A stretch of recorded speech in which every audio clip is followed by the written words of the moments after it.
अस्सलाम वालेकुम दोस्तों। अज की जिहड़ी वीडियो है नवे ड्राइवरों वास्ते बड़ी फायदेमंद वीडियो है। ते अज की वीडियो दसना ये है आटोमैटिक गड्डी के बारे। आटोमैटिक गड्डी का किहड़ा गेयर होंदा है इहदे बारे अज दसना है। तो अज की जिहड़ी वीडियो है नवे ड्राइवरों वास्ते बड़ी फायदेमंद वीडियो है। तो वीडियो मुकम्मल वेखी करो। तो आटोमैटिक गड्डी के गेयर के बारे दसना है कि किंदे कोल भी आटोमैटिक गड्डी है उन्होंने लोगों वास्ते बड़ी फायदेमंद वीडियो है कि आटोमैटिक गड्डी केड़ी है। जदों इनका गेयर का आप तेल चेंज करने आए तो विच दो गलतियां ऐसियां हैं किहड़ियां आपां कर जाने आए तो वो दो गलतियां करन दी वजह नाल अपना किहड़ा गेयर है खराब हो जाता है। कुछ दिन चलता रहिंदा है लेकिन वो दो गलतियां करन दी वजह नाल ही गेयर किहड़ा खराब होने लग पैंदा है। तो कई गड्डियां आटोमैटिक गड्डियां दी किहड़ी रेंज होंदी है गेयर दी तेल दी, कईयां दे विच होंदी है 40,000 किलोमीटर ते कईयां च 50,000 किलोमीटर होंदी। आपो आप किवें किवें कंपनियां ने ना अलग अलग उन्हें एक रेंज रखी होंदी गे आटोमैटिक गड्डियां दे गेयर दे तेल दी।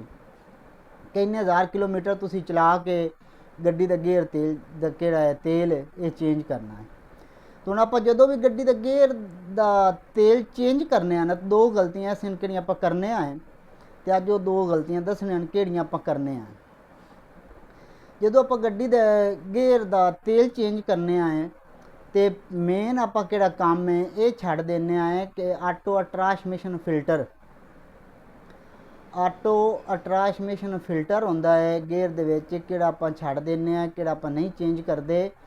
तो किहड़ा वो फिल्टर होंदा है वो जदों खराब तेल उहदे चलदा रहिंदा तो फिल्टर किहड़ा बंद हो जाता है। जदों आपां नवां तेल पवाने आए तो नवां तेल जिवें ही उहदे विच चलदा है उस फिल्टर दे विच कितना भी कचरा होंदा है वो नवें तेल दे विच रल जांदा है।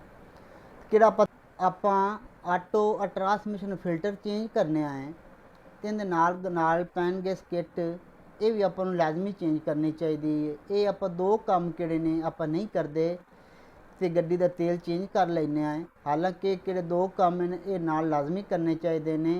पैन गैस किट भी चेंज करनी चाहिए। ऑटो ट्रांसमिशन फिल्टर किहड़ा है ये भी आपां नूं चेंज करना चाहिए। आपां दोवें काम नहीं करदे तो गड्डी का तेल किहड़ा है गेयर दा वो चेंज कर लैने आए। लेकिन जदों आपां तेल चेंज कर लैने तो किहड़ा विच फिल्टर दे कचरा होंदा है वो तुहानूं पता है कि जदों गड्डी दे गेयर दे विच तेल चलदा तो फिल्टर दा किहड़ा कचरा किते जाना वो तेल विच ही रलना है। इस वास्ते आपां नूं नाल दो काम लाजमी कराने चाहिए ने। तो अज की वीडियो किहड़ी है नवे ड्राइवरों वास्ते तो बड़ी फायदेमंद है कि लोग गड्डियां रखने का शौक रखते हैं उन्होंने वास्ते बड़ी फायदेमंद है। आटोमैटिक गड्डी दे गेयर की उम्र वध जाती ये नाल लाजमी काम कराया करो। कल्ला तेल चेंज करके गड्डी ओके ना कीती करो तो किहड़े नाल दो काम हैं ये भी नाल लाजमी कराया करो। ओके, अल्लाह हाफिज़।